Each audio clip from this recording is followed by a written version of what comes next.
இருக்கட்டும். இன்னைக்கு ராத்திரி கோழி அமைக்கிற மாதிரி நசுக்கு அமைக்கிறேன். என்ன கட்ட இது டூ மச். இது டூ மச். எது டூ மச். எதுப்பா சொன்னா என்ன வேணப்பா. இது வந்து கிளம்புங்க. என்ன சொல்லிட்டு போறாரு? வேணாம், ரெண்டு பேரும் கோழியா தின்னு உடம்பை தட்ட சொல்றாங்க. என்ன ஒரு சின்ன குட்டி கதை. சொல்லிட்டு கிளம்பு. ஒருத்தனுக்கு எந்திரிச்சு நிக்கவே ஒக்கிலையா, அவனுக்கு 9 பொண்டாட்டி கேக்குதா. இந்த டைலாகில் இருக்கிற சுச்சுவேஷனு இன்றைக்கி தமிழ்நாட்டில் இருக்கக்கூடிய அரசியல் கட்சிகளில் யாருக்கு மிக கரெக்டாக பொருந்துன்னு பார்த்தீங்கன்னா நம்ம நாம் தமிழர் கட்சிக்கு தான். ஏன்னா தம்பி ஒருத்தர் நேற்று மெசேஜ் போட்டிருந்தாரு, போட்டு இந்த மாதிரி இடுமானம் காத்தி தளபதி பற்றி பேசியிருக்காரு, கொஞ்சம் பார்த்துட்டு வீடியோ போடுங்கண்ணே அப்படின்னாப்புல. சரி நம்மளும் என்ன தான் பேசியிருக்காருன்னு பார்த்தா கொஞ்சம் ஓவராக தான் பேசியிருக்காப்புல. சரி அவ்வளோ பேசுனதுக்கப்புறம் நம்ம பதிலடி கொடுக்காமல் இருக்க முடியாதுல்ல.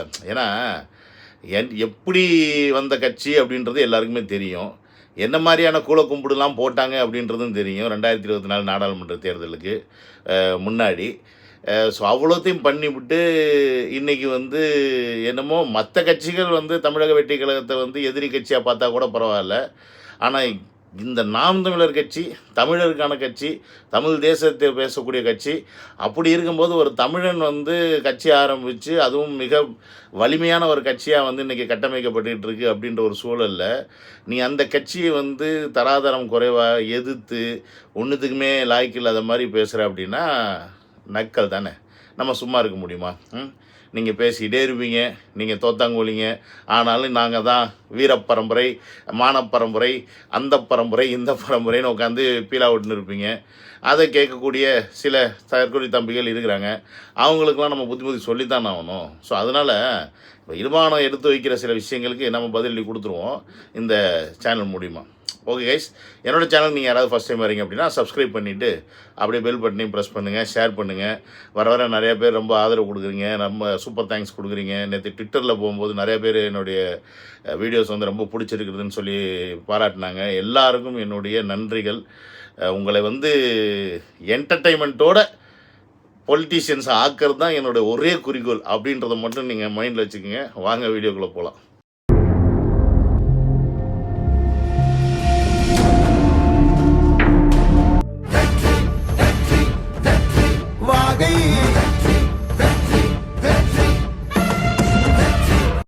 இன்னும் பாத்தீங்கன்னா விஜய் அவரோட தொடர்புதான் இருக்கிறாரு, பேசிட்டு தான் இருக்காங்க. நான் கடைசி வரைக்கும் கூட்டணிக்கு முயற்சி தான் பண்ணிட்டு இருந்த தம்பி கூட அவர் பெரியார் கொள்கைகளை கொஞ்சம் பின்வாங்கிட்டாருன்னா பிரச்சனை கிடையாது அப்படிங்கறத எனக்கு கருத்தா இருக்கு அப்படின்னு சொன்னாகவும் விஜய் தான் எந்த பக்கம் போட தெரியாம என்ன பண்ண தெரியாம தனி கொண்டிருக்காரு. நாம் தமிழக கட்சி தனிச்சு போட்டி அறிவிச்சாச்சு. தனிச்சு போட்டி இப்ப இல்ல, 6 மாசத்துக்கு முடியே நம்ம ஏற்கனவே ஒரு 6 மாசத்துக்கு முடியே நம்ம முடிவெடுத்து அதை நோக்கி welcome to Vijay stock and welcome to another video. So இப்போ இந்த கிளிப்பிங்கை பார்த்தீங்கன்னா உங்களுக்கு இது கிளியராக தெரிஞ்சிருக்கும். அதாவது தமிழக வெற்றி கழகம் என்னமோ கட்சி எதுவுமே இல்லாமல், எந்த கட்சியும் கூட்டணிக்கு இல்லாமல் தனித்து விடப்பட்டு தவிச்சுக்கிட்டு திரிகிற மாதிரியும், நாம் தமிழர் கட்சி பயங்கர கெத்தா நாங்கள் தனியாக தான் நிற்போன்னு சொல்லிக்கிட்டு இருக்கோம். அதே மாதிரி நாங்கள் 6 வருஷத்துக்கு முன்னாடியே தனியாக தான் நிற்போன்னு சொல்லி அனௌன்ஸும் பண்ணியாச்சு.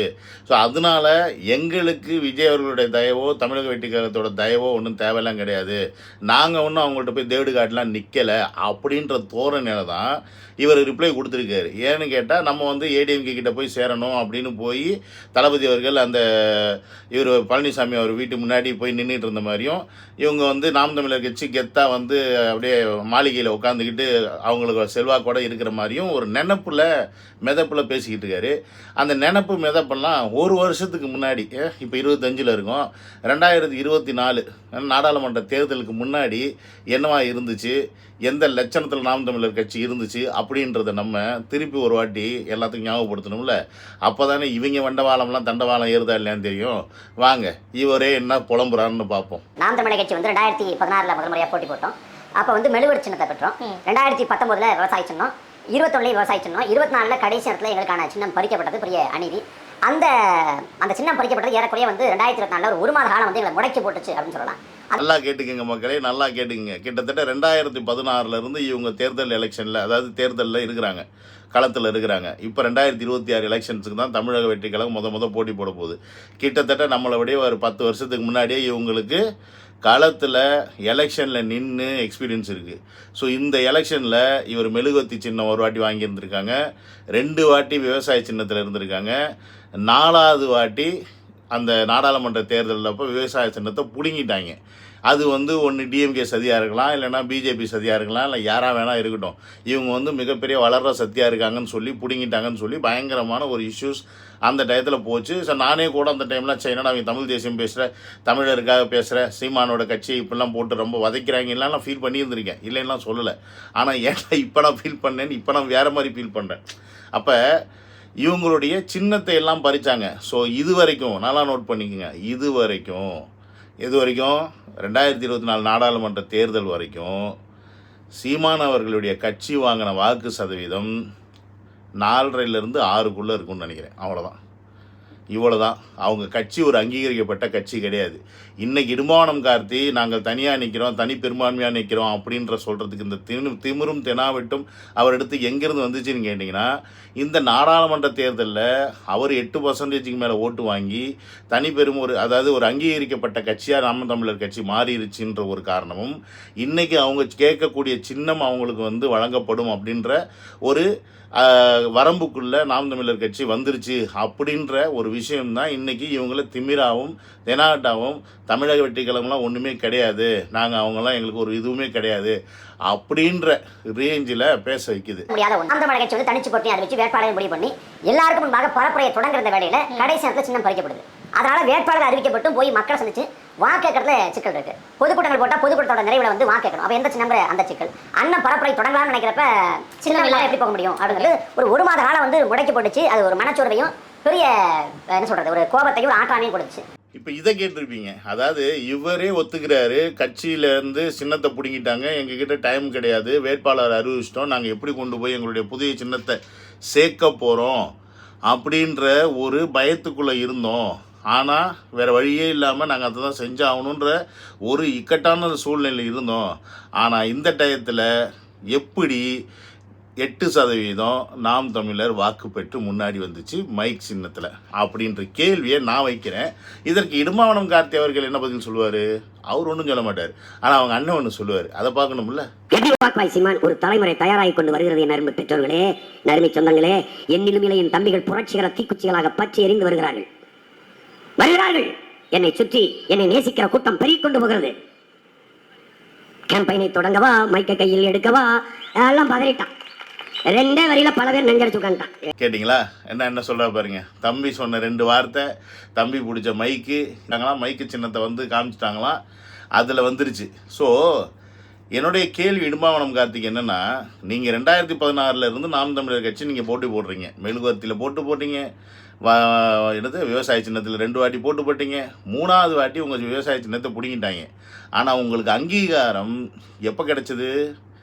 மைக் சின்னம் வந்ததுக்கப்புறம். அந்த மைக் சின்னம் வந்தோடனே உங்களுக்கு கிடைச்சிருச்சா, இல்லை மைக் சின்னத்தை தளபதி அவர்கள் விசில் போடு சாங் மூலியமாக அந்த பாட்டை நாடாளுமன்ற தேர்தலுக்கு முன்னாடி ரிலீஸ் பண்ண மூலியமாக உங்களுக்கு கிடைச்சிச்சா?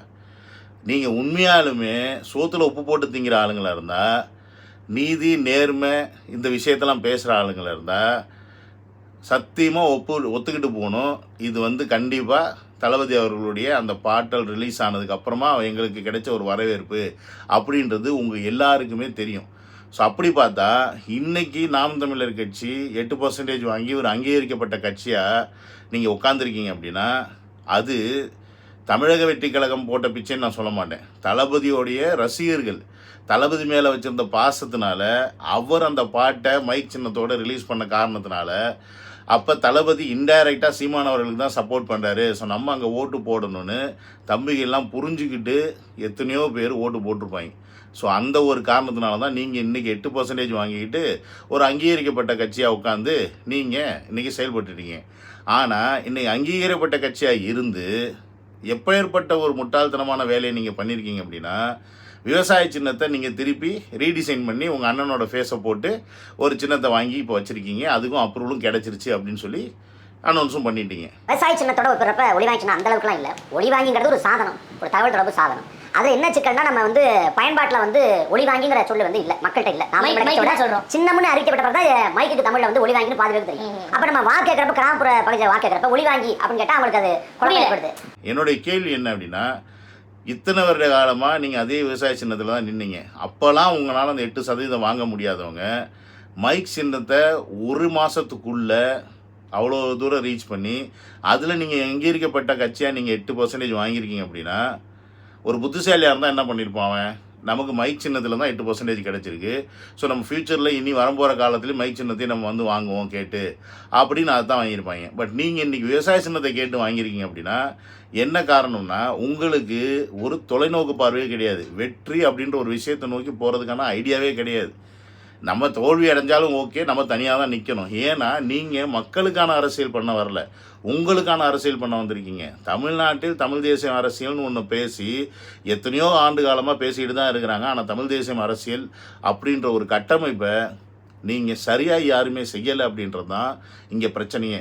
தமிழ் தேசியம் பேசுகிற அரசியல் எந்த தலைவனுமே தமிழ்நாட்டில் பிறந்த தமிழனை தலைவனை ஆக்கிறதுக்கு ரெடியே இல்லை. அந்த காலகட்டத்திலேருந்து இந்த காலகட்டம் வரைக்கும் அதான் பண்ணிகிட்டு இருக்கேங்க. இன்றைக்கி தளபதி மாதிரி ஒருத்தர் வந்து இறங்கி வந்தாலும் இன்றைக்கி அவரை எதிர்க்கக்கூடிய முதன்மையான சக்தியாக இருக்கக்கூடியதும் நாம் தமிழர் கட்சி தான். அப்போ நம்ம தமிழர் கட்சி சமான் யாருன்னு கேட்டால் தமிழ்னு சொல்லிப்பீங்க. அப்போ என்ன நீங்கள் தமிழங்க? அப்போ நீங்கள் யாருக்காக இங்கே வந்து அரசியல் பண்ணுறீங்க? எனக்கு புரியல. ஸ்ரீலங்காவில் நடந்த பிரச்சனையை மனித படுகொலைக்கும் போருக்கும் இங்கே வந்து இங்கே இருக்க மக்கள்கிட்ட நீங்கள் தமிழ் தேசியம் பேசி இந்த மக்களுக்கான அதிகாரத்தை வாங்கி தர விடாமல் திருப்பி திராவிட ஆட்சிகள் கையிலையும் இல்லை மதவாத கட்சிகள் கையிலையும் கொண்டு போயிட்டு ஆட்சியை கொடுக்கறதுக்கான வேலையை செஞ்சிட்டு இருக்கீங்கன்னா அப்போ இங்கே யார் உண்மையான கைகூலிகள்? உங்களை மாதிரி இன துரோகிகள். நீங்கள் தான் உண்மையாக சொல்ல போனால் இன துரோகிகள். தமிழர்களுக்கான இன துரோகிகள் யாருன்னு கேட்டிங்கன்னா தமிழர்களுக்காக பேசுகிற மாதிரி பேசி பேசி பேசி கடைசியில் ஒன்றுமே செய்யாமல் அவங்கள சவக்கூலியில் போட்டு புதைக்கிறது தான் உங்களுடைய வேலையே. அரசியல்படுத்தப்படாத ஒரு கூட்டமா மேல இருந்து கீழ வச்சிருக்காங்க. ஒரு கும்பல் போடுறாங்க. அது எப்படி நமக்கு தெரியும்? இது வரைக்கும் விஜய் வெளியில எங்கயா சொல்றாரு பேசுறீங்க பாத்துருக்கீங்க? ஒரு பிரஸ் கொடுத்து பாத்துருக்கீங்க? நான் அதை கொடுத்தத நீங்க சொல்லவே. ஒரு கட்சியை தொடங்கி ஓராண்டு காலமையும் பத்திரிகையாளர் சந்திக்க மாட்டேங்கிறாங்க அப்படின்னா சந்திச்சா இந்த ஊடகங்கள் வந்து ஊதி படுதா கூட பிம்பம் உடைஞ்சிடும். அடுத்து பத்திரிகையாளர் சந்திப்பு. இவங்களுக்கு எல்லாத்துக்கும் பத்திரிகையாளர் சந்திப்பில் போய் உட்காந்துருந்துப்பா. அவங்க கேட்குற கேள்விக்கெல்லாம் பதில் சொல்லிக்கிட்டே இருக்கணும். நீங்களும் தான் 15 வருஷமாக பத்திரிகையாளரை மீட் பண்ணுறீங்க, 15 வருஷமாக பதில் சொல்கிறீங்க. என்ன தமிழ்நாட்டில் சேஞ்சஸ் கொண்டு வந்துட்டீங்க? இடுமான கார்த்தி சொல்லுங்கள். அதாவது ஒரு அதிகாரம்னு ஒன்று இல்லாமல் நீங்கள் கடைசி வரைக்கும் உங்களால் ஒரு இதை கூட ஒரு நாற்று நடப்பை கூட பிடிங்கிக்கிட்டு அங்கே வைக்க முடியாதுன்னு தெரியும். அப்படி இருக்கும்போது நீங்கள் பத்திரிகையாளரை மீட் பண்ணி அவங்க கேட்குற கேள்விங்களாம் இப்படி ஆனால் அப்படி ஆனால் இப்படி என் கையில் இந்த நாடு சிக்குச்சுன்னா சின்ன பின்ன மக்களை அப்படி இப்படின்னு சொல்லி பேசுகிறத விட்டுவிட்டு மக்களுக்கு அதிகாரத்தை கையில் எடுத்து அவங்களுக்கு நிறைய நல்லது செய்கிறதுக்கு என்ன பண்ணுமோ அதை முன்னெடுக்கிறவன் தான் சரியான தலைவனாக இருப்பான். நீங்கள் அதை விட்டுவிட்டு நீங்கள் என்ன பண்ணிகிட்டு இருக்கீங்கன்னா மற்றவங்க மாதிரி இவர் வந்து ஒரு வந்து ப்ரெஸ் மீட்டில் உட்காந்து பேசுகிறாரா அப்படின்ற ஒரு விஷயத்தை வைக்கிறீங்க. தேவை என்ன இருக்குது? ப்ரெஸ் மீட்டில் இன்றைக்கி வந்து தேவை என்ன இருக்குது பேச வேண்டியது? அவர் என்ன செய்யணும்னு நினைக்கிறாரோ அவர் எல்லா விஷயத்தையும் செஞ்சுக்கிட்டு இருக்காரு. இன்றைக்கி ஒரு தமிழ்நாடு அரசாங்கம் செய்ய வேண்டிய ஒரு வேலையை இன்றைக்கி தனி மனிதனாக எந்த ஒரு அதிகாரம் இல்லாத ஒரு தமிழக வெற்றி கழகத்தின் கட்சி சார்பாக இன்றைக்கி வஃப் வாரியத்து விஷயத்துக்காக உச்சநீதிமன்றம் வரைக்கும் போயிட்டு மிகப்பெரிய லாயரை வந்து அதுக்கு அப்பாயின்ட் பண்ணி அபிஷேக் மனு சிங்கின்ற சிங்கியா அப்படின்ற அப்பாயின்ட் பண்ணி இன்றைக்கி வந்து வாதாடிக்கிட்டு இருக்கிறது தமிழக வெற்றி கழகம். பட் இதே தமிழக அரசு சார்பாக ஒரு வழக்கு போட்டிருக்காங்கன்னு கேட்டால் தமிழக அரசு சார்பாக வழக்கு போடலை. திமுக கட்சி சார்பாக ஒரு வழக்கு போடலை. பெரிய ஆளுங்களை வச்சு யாரோ ஒருத்தர் லாயர் ராசான் யாரோ ஒருத்தர் அடுத்த லெவலில் இருக்க ஒரு கீழ்நிலை கட்டத்தில் ஒரு பதவியில் இருக்க ஒருத்தரை வச்சு நீங்கள் வந்து வக்ஃப் வாரியத்துக்கு போகிற கேஸை போடுறீங்க. பத்தாவதுக்கு நாங்கள் பண்ண வேண்டிய போராட்டத்தை அதிகாரத்தில் இருக்கவங்க கையில் எடுத்து போராடுறீங்க. அப்போ இன்றைக்கி இந்த இடத்துல நாம் தமிழர் கட்சி இந்த வக்ஃப் வாரியத்துக்கு நீங்கள் என்ன ஸ்டெப் எடுத்தீங்க? நீங்கள் சிறுபான்மையினரை பாதுகாக்கிறீங்க, நீங்கள் மக்களுக்கானவர்னு சொல்கிறீங்களே. அப்போ அந்த சிறுபான்மையினர்லேயும் தமிழர்கள் இருக்கிறாங்களே, அவங்களுக்காக நீங்கள் என்ன பண்ணீங்க? உங்களுடைய விஜயலட்சுமி கேஸு இங்கே பிரச்சனையாக இருக்குதுன்னு சொல்லிட்டு சுப்ரீம் கோர்ட்டு போகும்போது அங்கே பிஜேபி லாயரை வச்சு உங்கள் அண்ணனுக்கு வாதாட தெரியுது. ஆனால் இஸ்லாமிய மக்கள் பிரச்சனைக்கு ஒரு வக்ஃப் வாரியத்துக்கு நம்ம அங்கே கேஸ் ஃபைல் பண்ணி ஏன் நம்ம வாதாடக்கூடாது அப்படின்ற அந்த எண்ணம் ஏன் வரல? கேட்டால் எங்ககிட்ட காசு இல்லை அப்படின்னுவீங்க. அப்போ உங்ககிட்ட காசும் இல்லை, மக்களுக்கு நல்லது செய்யணுன்ற எண்ணமும் இல்லை. அதுதான் இங்கே பிரச்சனையே. ஸோ மக்களுக்கு நீங்கள் நல்லது செய்யணும் அப்படின்னா மக்களுக்கு தேவையான அரசியலை நீங்கள் பேசணும். தமிழ்நாட்டுக்கு தேவையான அரசியலை நீங்கள் பேசணும். எங்கேயோ நடந்த பிரச்சனையை திருப்பி நம்ம இங்கே பேசுகிறனால ஒன்றும் ஆக போகிறது கிடையாது. அங்கே போர் முடிஞ்சு அங்கே மக்கள் நிம்மதியாக இன்றைக்கி வாழ ஆரம்பிச்சிட்டாங்க. அங்கே வாழ்வாதாரம் மேம்பட்டுக்கிட்டு இருக்குது. எவ்வளோ கிரைசிஸ் சூழ்நிலையிலேருந்து இன்றைக்கி ஸ்ரீலங்கா சைடில் மேம்பட்டு அவங்கவுங்க வாழ்க்கை லெவலில் மேம்படுத்திட்டு போகிறாங்க. எங்கேயோ புலம்பெயர்ந்து போனவங்க திரும்பி ஸ்ரீலங்கா வந்து செட்டில் ஆகிற நிலைமைக்கு வந்துக்கிட்டு இருக்குது. ஆனால் நீங்கள் என்ன பண்ணிட்டு இருக்கீங்கன்னா அங்கே நடந்து முடிஞ்ச அந்த போர் விஷயத்தை திருப்பி இங்கே பேசி இங்கே நீங்கள் வந்து மக்களை வந்து புரட்சியாக இல்லை யாருமே புரட்சியாளர்களாக இல்லை, யாருக்குமே வந்து தைரியம் இல்லை, யாருக்குமே தமிழ் உணர்வு இல்லை அப்படின்ற ஒரு தோரணையை பேசிக்கிட்டு இந்த அசிங்கம் பிடிச்ச அரசியலை செய்ய வேண்டிய தேவை எங்கே இருந்தது உங்களுக்கு?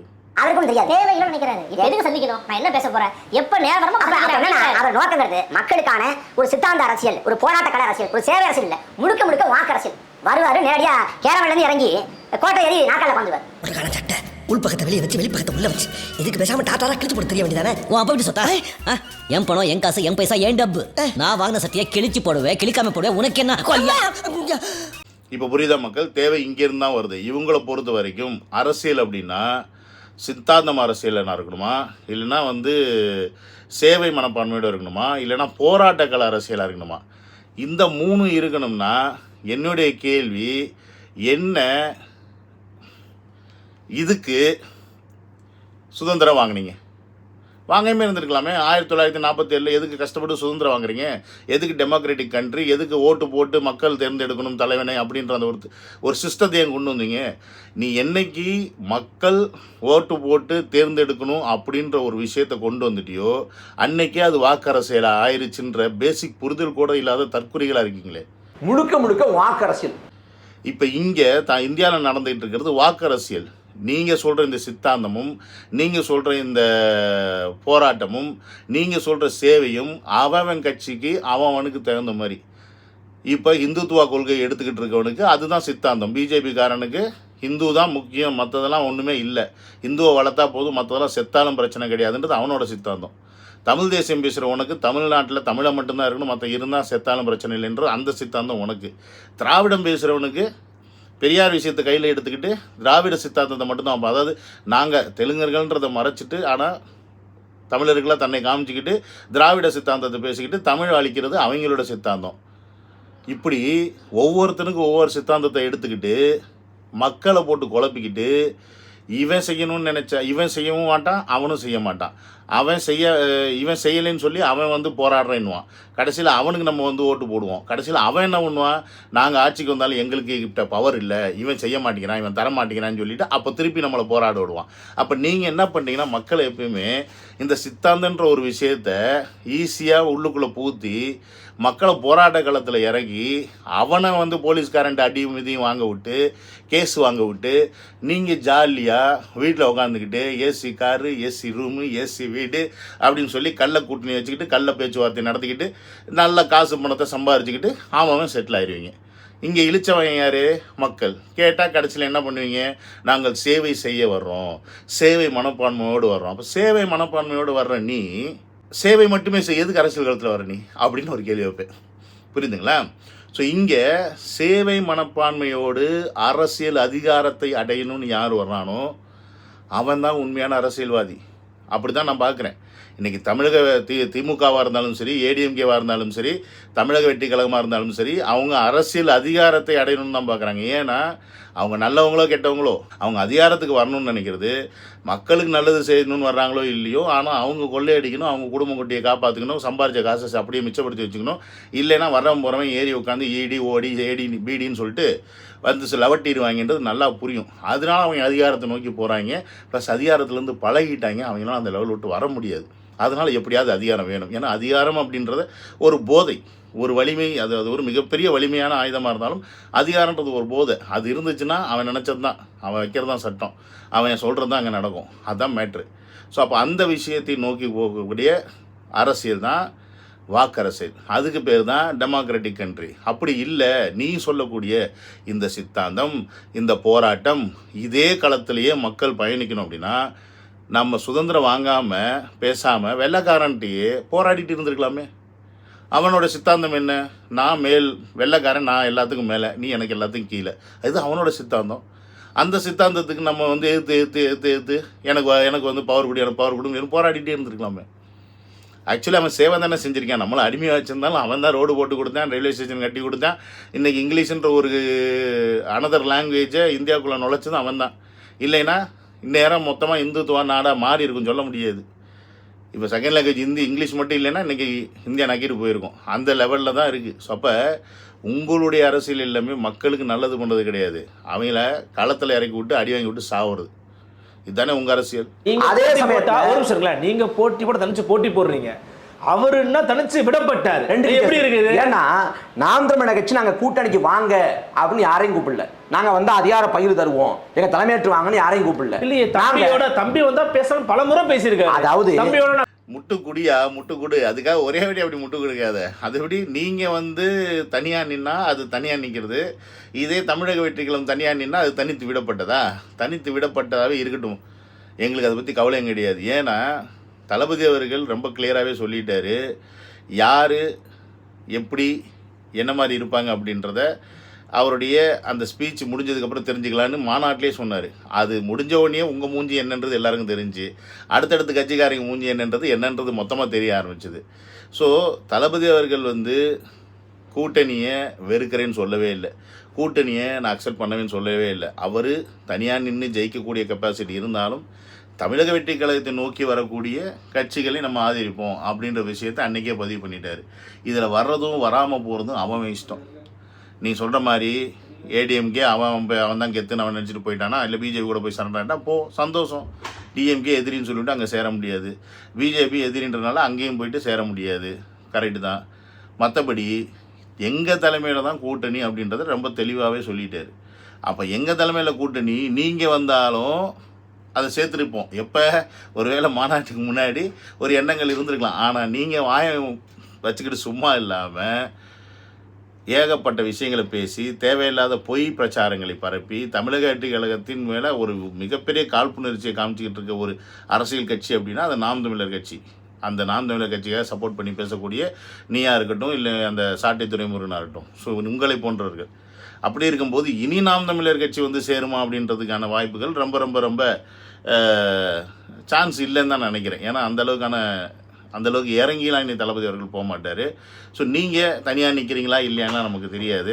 நீங்கள் ஆல்ரெடி பிஜேபியோட போய் சேர போகிறீங்க அப்படி தான்ன்ற மாதிரி போய்கிட்டு இருக்கு. ஏற்கனவே அங்கிட்ட ரகசிய மீட்டிங்லாம் ஓடிக்கிட்டு இருக்கு. ஒரு நாள் உங்கள் கூட்டு வெளிப்படும், அது வேறு விஷயம். நீங்கள் என்ன தான் வந்து மறைச்சு பண்ணாலும் திருட்டுத்தனத்தை கப்புன்னு பிடிச்சிருவோம். நாங்கள் மறைச்சலாம் பண்ணல, நம்ம ஓப்பன் தான் எல்லாமே. அதனால் நமக்கு அது பிரச்சனை கிடையாது. தளபதி அவர்கள் தனியாக நிற்கிறார் அப்படின்னா அது இன்னும் மிகப்பெரிய ஸ்ட்ரென்த்து அப்படின்றத தளபதி அவர்களே அவர் உணர்வார் கண்டிப்பாக. ஏன்னா மக்களும் வந்து அதை தான் விரும்புகிறாங்க. இந்த திருட்டு பசங்க கூடலாம் போய் சேராதீங்க தளபதி, நீங்கள் தனியாகவே நில்லுங்க, நாங்கள் உங்களை பார்த்துக்குறோம், நாங்கள் வந்து விஜயகாந்த் அவர்களை கைவிட விட்ட மாதிரி உங்களை விட மாட்டோம் அப்படின்ற ஒரு மிக தெளிவான எண்ண ஓட்டத்தோட மக்கள் இருக்காங்க அப்படின்றத இனி 2026 வரப்போகிற காலகட்டத்தில் நீங்கள் புரிஞ்சுப்பீங்க. And at the same time இப்போ உங்கள் அண்ணனை மூஞ்சியை போட்டு நீ சின்னமே வாங்கினாலும் உங்கள் எண்ணம் சரியில்லைன்றத 2026 மக்கள் உங்களுக்கு நிரூபிப்பாங்க. நீங்கள் தனியாக நின்னீங்க அப்படின்னா திரும்பி சொல்கிறேன், டெபாசிட் வாங்குறது மட்டும் இல்லை, அதை விட கேவலமாக இன்னும் ஒரு 4% ஓட்டு சரிஞ்சு 3% இல்லை 4% ஓட்டுக்கு தான் நாம் தமிழர் கட்சி வந்து வாங்கும். இது கேரண்டி. ஒருவேளை நீங்கள் சரி சைடாக போயிட்டு ஏடிஎம் கூட ஜாயிண்ட் அடிப்போம் அப்படின்னு நீங்கள் நினச்சிங்கனாலும் அப்பையும் உங்களுக்கு இதே நிலமை தான். ஏன்னா ஒட்டு மொத்தமாக வச்சு அங்கேயே செய்வாங்க எல்லோரும் மக்கள். ஏன்னா பிஜேபி யாரையும் பிடிக்காது, அவர் கூட சேர்ந்த இபிஎஸ்சியும் பிடிக்காது, நீயும் அதில் ஊர்ன மட்டேன்னு சொல்லி இருக்கிற உன்னோட தமிழ் தேசிய பற்று என்ன ஏது அப்படின்றதெல்லாம் தெரிஞ்சு ஆட்டோமேட்டிக்காக மொத்தமாக தூக்கி போட்டு மிதிச்சுட்டு போயிடுவாங்க நம்ம மக்கள் அப்படின்றத சொல்லி இந்த வீடியோ முடிச்சுக்கிறேன். எனியோ கைஸ், உங்களுக்கு இந்த வீடியோ பிடிச்சிருந்துச்சுன்னா ஷேர் பண்ணி விடுங்க, சப்ஸ்கிரைப் பண்ணுங்கள். அடுத்த வீடியோவில் வந்து மீட் பண்ணுறேன். Bye bye, take care.